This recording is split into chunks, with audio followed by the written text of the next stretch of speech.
कैसे हैं आप? आपका बहुत बहुत स्वागत है हमारी ऑनलाइन क्लासेस में। और स्टूडेंट, जैसा कि आप जानते हैं, हम पढ़ रहे थे हमारा काव्यखंड, और काव्यखंड में हम ऋतुराज कवि को पढ़ रहे थे, और ऋतुराज की कविता थी हमारी कन्यादान। तो कन्यादान कविता को हम ऑलरेडी शुरू कर चुके थे, इस पार्ट को शुरू कर चुके थे। लेखक के बारे में हमने जाना था, कविता का शीर्षक क्या है, या कविता में किस बारे में बात की गई थी, ये सब हमने जाना था।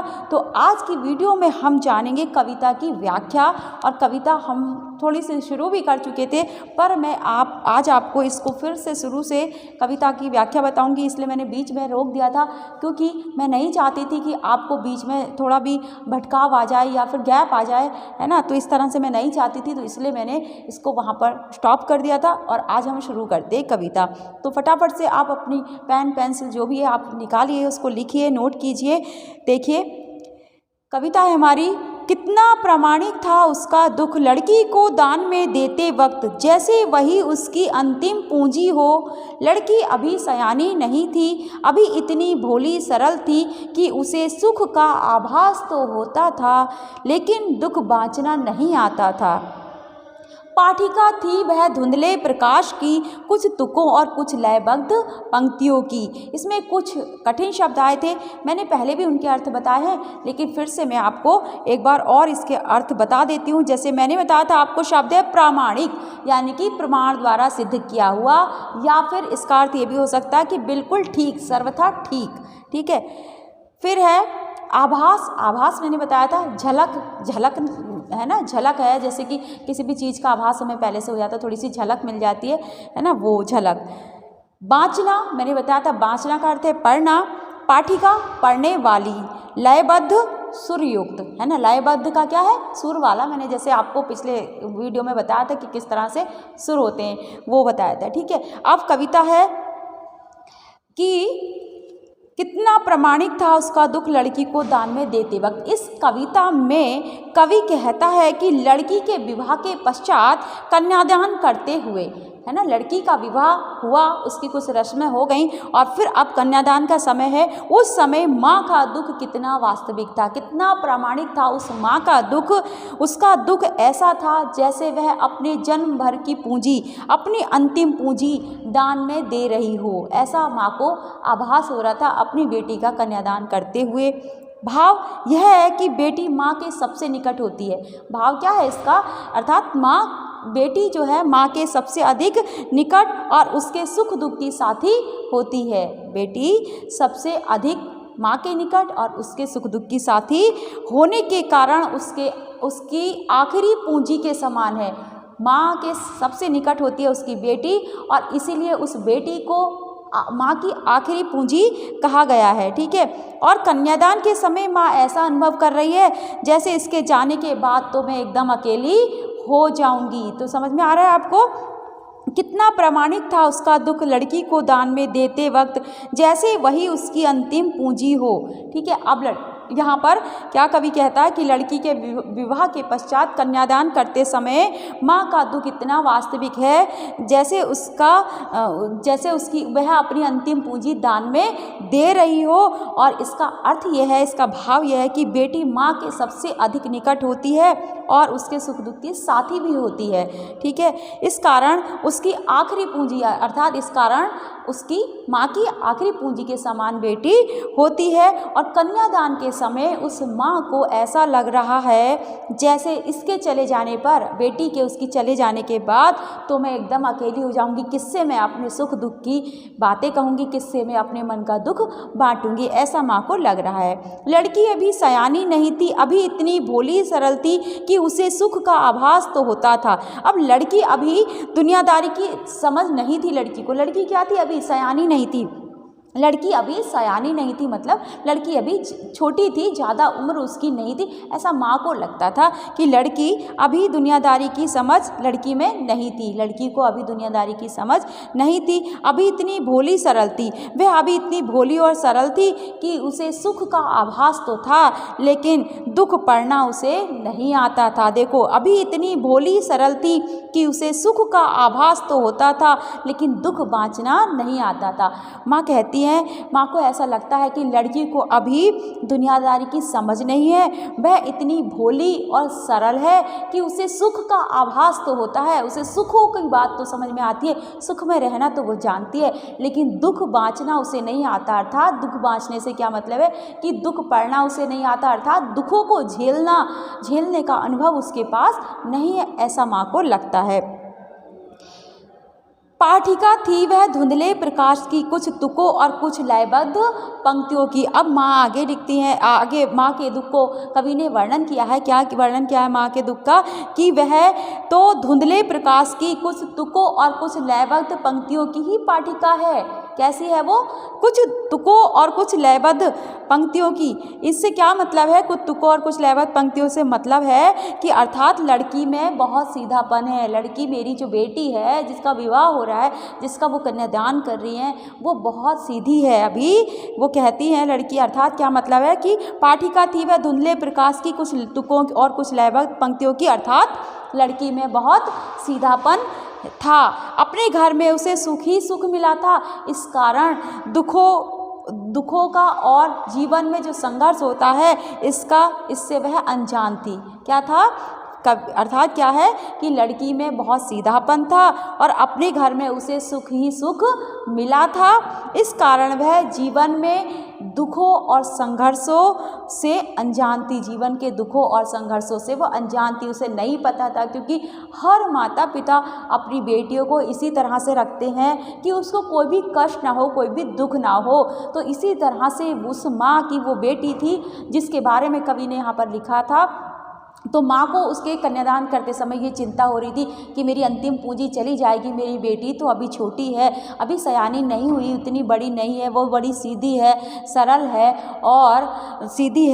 है और क्या है, इसे सुख का आभास तो है, लेकिन जीवन में जो संघर्ष है उनसे कैसे उभरेगी, वो जीवन के संघर्षों से कैसे उभरेगी, वो दुखों से, वो जीवन के संघर्षों से और दुखों से वह अनजान है, ऐसा माँ को लगता था। ठीक है, उसने तो अभी जीवन के कुछ अनुकूल और रागात्मक क्षणों का ही अनुभव किया था। अभी तो उसने केवल माता पिता के यहाँ तो उसने केवल अच्छे जीवन में जो अच्छे सुख के क्षण आते हैं, केवल उन्हीं का अनुभव किया है और सुख दुख भरे संपूर्ण जीवन से वह अपरिचित थी। और सुख दुख वाले जीवन से तो वो पूरी तरह से कैसी थी? अपरिचित थी। उसको नहीं पता कि जीवन में दुख भी आता, उसे तो माता पिता के घर केवल सुख ही सुख मिला था, है ना। तो इसलिए एक माँ का कन्यादान करते समय जो दुख था कि मैं अंतिम पूंजी अपनी दान में दे रही, वो बिल्कुल वास्तविक था। इसलिए उस माँ के दुख को कवि ने यहाँ पर प्रामाणिक कहा है। ठीक है, एक बार और देख लेते हैं इसको। कितना प्रामाणिक था उसका दुख लड़की को दान में देते वक्त, जैसे वही उसकी अंतिम पूंजी हो। कवि कहते हैं कि लड़की के विवाह के पश्चात कन्यादान करते समय माँ का दुख कितना वास्तविक था। उसका दुख ऐसा ही था जैसे वह अंतिम पूंजी दान में दे रही हो, जैसे वह अपनी अंतिम पूंजी दान में दे रही हो, अर्थात कि वह बेटी माँ के सबसे अधिक निकट होती है और उसके सुख दुख की साथी भी होती है ना, सुख दुख की उसके साथी होती है। और इसी सुख दुख के साथी होने के कारण माँ को कन्यादान करते समय ऐसा लग रहा था, ऐसा अनुभव हो रहा था जैसे वो अपने जीवन की अंतिम पूंजी को दान में दे रही हो। और आगे माँ का चिंतित होना स्वाभाविक था। अभी माँ को और चिंता हो रही है अपनी बेटी के जीवन के बारे में। क्या चिंता हो रही है कि लड़की अभी सयानी नहीं थी, अभी इतनी भोली सरल थी कि उसे सुख का आभास तो होता था, लेकिन दुख बाँचना उसे नहीं आता था। पाठिका थी वह धुंधले प्रकाश की, कुछ तुकों और कुछ लयबद्ध पंक्तियों की। अब माँ को चिंता होती है कि लड़की जो है उसे अभी दुनियादारी की समझ नहीं है, मेरी बेटी को अभी दुनियादारी की समझ नहीं है, वह अभी इतनी भोली और सरल है कि उसे सुख का आभास तो होता है परंतु उसे दुख पड़ना नहीं आता है। वह तो धुंधले प्रकाश की और कुछ तुकों और कुछ लयबद्ध पंक्तियों की पाठिका के समान है, अर्थात लड़की बहुत सीधी है, लड़की में बहुत सीधापन है और उसे अपने घर में सुख ही सुख मिलाया था। लड़की में बहुत सीधापन है, उसे अपने घर में सुख ही सुख मिला है, इस कारण वह जीवन संघर्ष के दुखों से अनजान थी। इसलिए वह जीवन के संघर्षों और दुखों से अनजान है और इस कारण वह क्या है, इस जीवन के दुखों और संघर्षों से अनजान थी। तो अभी जीवन के उसने तो अभी जीवन के कुछ अच्छे, कुछ सुखमय क्षण ही जिए थे और संपूर्ण जीवन के संघर्षों और सुख दुख का तो उसे अभी ज्ञान भी नहीं है। ऐसा माँ को चिंता है, ऐसी माँ को चिंता है अपनी बेटी के बारे में कि मेरी बेटी अभी जीवन के दुख सुख भरे उतार चढ़ाव से अभी अपरिचित है। मेरी बेटी को नहीं पता कि जीवन में सुख नहीं होते, दुख भी होते हैं और उन दुखों को कैसे झेलना है, इस बात से मेरी बेटी अनजान है। ठीक है, आगे कविता हमारी इसी में है। माँ ने कहा पानी में झांक कर अपने चेहरे पर मत रीझना। बहुत इंपॉर्टेंट लाइनें हैं। माँ ने कहा पानी में झांक कर अपने चेहरे पर मत रीझना, आग रोटियां सेकने के लिए है, जलने के लिए नहीं है। वस्त्र और आभूषण शाब्दिक भ्रमों की तरह बंधन है स्त्री जीवन के। माँ ने कहा लड़की होना पर लड़की जैसी दिखाई मत देना। इंपॉर्टेंट लाइन है, शुरू वाली भी और लास्ट वाली भी। ठीक है, सबसे पहले शब्दार्थ देखते हैं। रीझना मुग्ध होना या प्रसन्न होना। ठीक है, और आभूषण आप जानते हैं गहना या अलंकार आभूषण होते हैं, तो इसमें कुछ ऐसे शब्द है नहीं। भ्रम कहते हैं, भ्रम यानी कि शाब्दिक भ्रम किसे कहेंगे कि शब्दों का भ्रम, भुलावा, छलावा है ना, जो गलती हम करते हैं उसको भ्रम कहते हैं। ठीक, अब इसमें माँ ने कहा पानी में झांक कर अपने चेहरे पर मत रीझना। तो देखिए कन्यादान करते समय लड़की की माँ ने उससे कहा, अब कन्यादान किया, माँ को चिंता हो रही है कि मेरी बेटी तो बहुत छोटी है, सीधी है, अभी दुखों का सुखों का पता है, ऐसे दुखों का नहीं पता, और अपनी बेटी को वो सीख देती है, सिखाती है, अपनी बेटी को समझाती है। कन्यादान के समय लड़की की माँ ने उससे कहा कि तुम ससुराल में पानी में अपने मुखड़े की परछाई देखकर उसकी सुंदरता पर मोहित मत हो जाना। माँ ने कहा पानी में झांक कर अपने चेहरे पर मत रीझना। माँ ने कहा कि तुम इतनी सुंदर लगोगी ससुराल जाकर और पानी में अपने चेहरे को झांककर अपने आप पर मोहित मत हो जाना, अपने आप पर रीझना मत। ठीक है, ऐसा वो कहती है, मोहित मत हो जाना।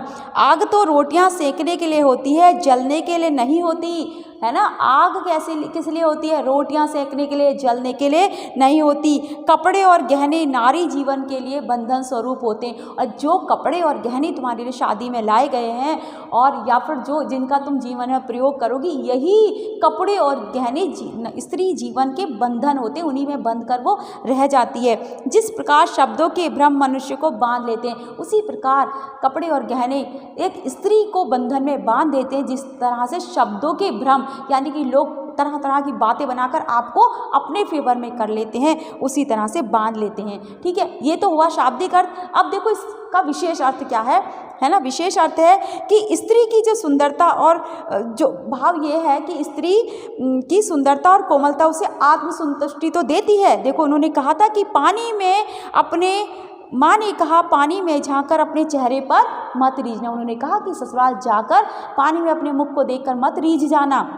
अर्थात स्त्री की सुंदरता और कोमलता उसे आत्मसंतुष्टि देती है कि मैं बहुत सुंदर हूँ। उसे स्त्री को संतुष्टि मिलती है, आत्मसंतुष्टि मिलती है इस बात पर कि वह सुंदर है। परंतु उसी सौंदर्य की आड़ में समाज उसके लिए आचरण संबंधी विशेष नियम लागू कर देता है। लेकिन समाज उसी सुंदरता के आड़ में उस स्त्री के लिए, हर एक स्त्री के लिए समाज की आचरण संबंधी विशेष नियम, आचरण व्यवहार, ठीक है, कैसे चलना है, कैसे बैठना है, तुम्हें ये नहीं करना, तुम्हें वो नहीं करना, इस तरह का आचरण संबंधी विशेष नियम वो समाज लागू कर देता है।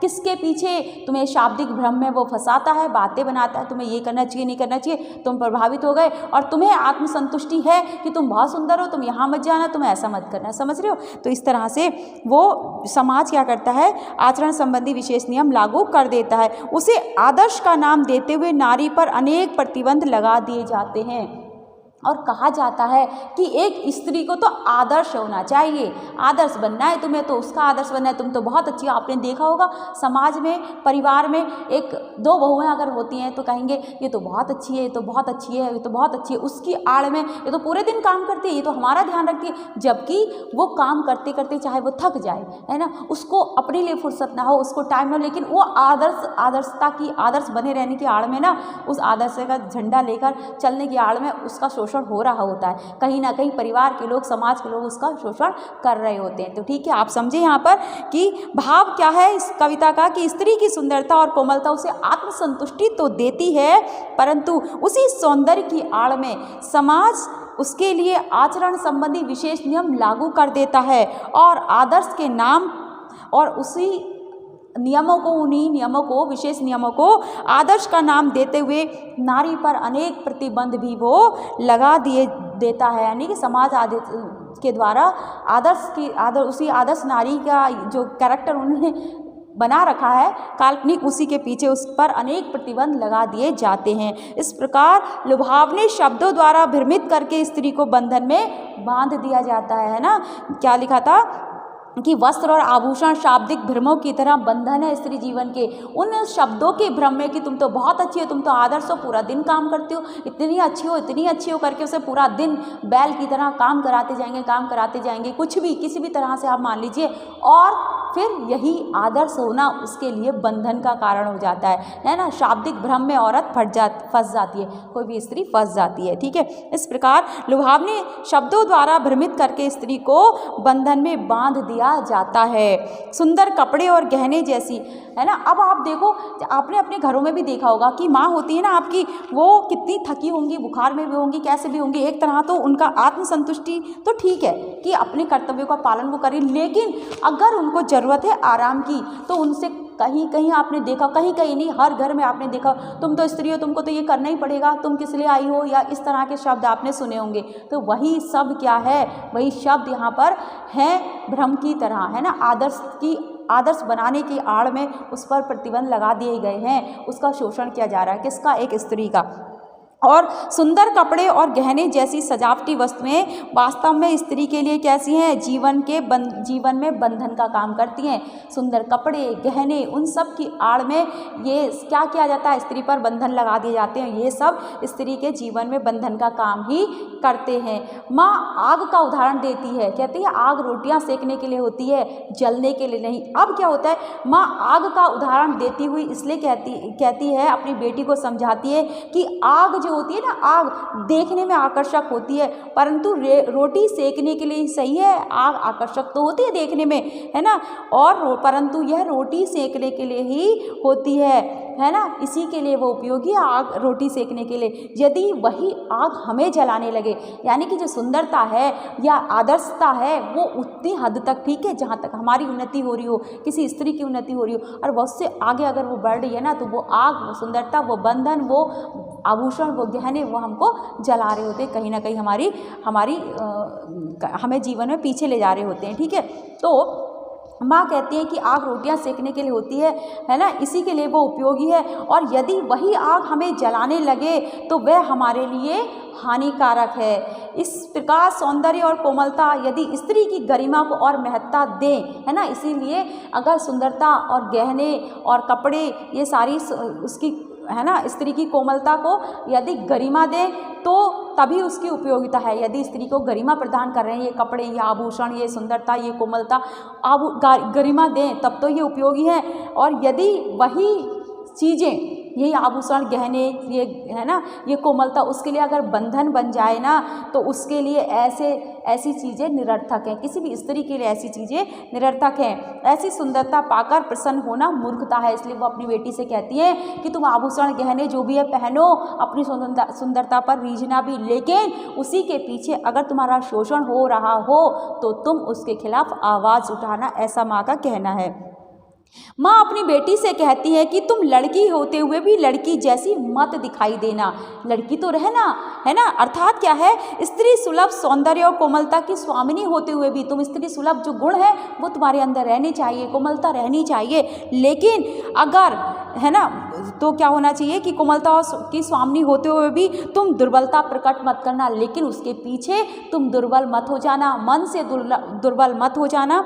समाज द्वारा नारी के लिए गढ़े हुए आदर्शों के अनुचित बंधन को स्वीकार मत करना। और उसी कोमलता के पीछे अगर समाज तुम्हारे लिए कुछ गलत करे तो उसका विरोध करना। तुम लड़की हो ना, पर लड़की जैसी दिखाई मत देना। मतलब कि तुम्हारे अंदर स्त्रियोचित गुण होने चाहिए, कोमलता होनी चाहिए, सुंदरता भी होनी चाहिए। तुम आभूषण भी पहन लो, रीझो, है ना, वो तुम्हारी आत्मसंतुष्टि के लिए होनी चाहिए, ठीक है। लेकिन वही चीज़ें तुम्हारे लिए अगर बंधन का काम करें, आग रोटी सेकने के लिए होती है, अगर उसी आग में, उस दहेज की आग में या किसी भी तरह की आग में तुम्हें जलाया जा रहा हो, आग से क्या मतलब है, यहाँ शोषण से मतलब है, ठीक है। अगर उसी के पीछे इन सब चीज़ों के बारे में का उल्हाना देकर या आदर्श बनाकर तुम्हारा शोषण किया जा रहा हो तो तुम उसे स्वीकार मत करना। वो तुम्हारे लिए निरर्थक है, ये तब तुम्हारे लिए ये सारी चीज़ें निरर्थक हो जाएंगी और ऐसे बंधन को तुम स्वीकार मत करना। ऐसा कवि का मानना है। तो कवि ने आक्रोश उठाया है उन समाज में, उन चीज़ों के बारे में, जिन चीज़ों के पीछे, जिन बंधनों के पीछे, जिस आदर्श के नाम पर स्त्री को कर दिया जाता है, एक बंधन में बांध दिया जाता है और उसका शोषण किया जाता है।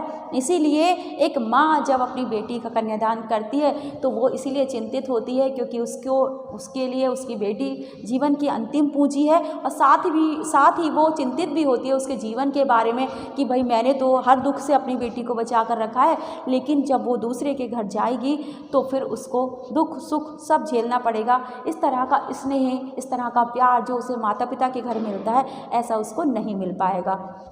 और वो अपनी बेटी को समझाना चाहती है कि यदि तुम देखो आग पर रोटियां सेकना, है ना, अपना पेट भरना, परिवार का पेट भरना, लेकिन अगर उसी दहेज रूपी आग में तुम्हें जलाया जाए, तुम्हारा शोषण किया जाए तो तुम उसका विरोध करना, चुपचाप जल मत जाना। क्योंकि समाज में क्या है कि समाज में इतनी सारी दहेज प्रथा आप देख रहे हो ना, अक्सर जला दिया जाता है और बहुत सारा शोषण किया जाता है, उस सब के खिलाफ कवि ने आवाज़ उठाई। तो स्टूडेंट यही हमारे काव्य की, इसकी कविता की जो थी व्याख्या थी, तो आपने ये समझ में आ गई होगी। अगर नहीं आई तो आप एक बार मुझे बता सकते हैं फिर से, ठीक है। तो आज के लिए इतना ही। चैप्टर हमारा फिनिश हो गया। इसकी PDF मैं आपको प्रोवाइड कराऊंगी तो आप इसके क्वेश्चन आंसर लिखेंगे, ठीक है।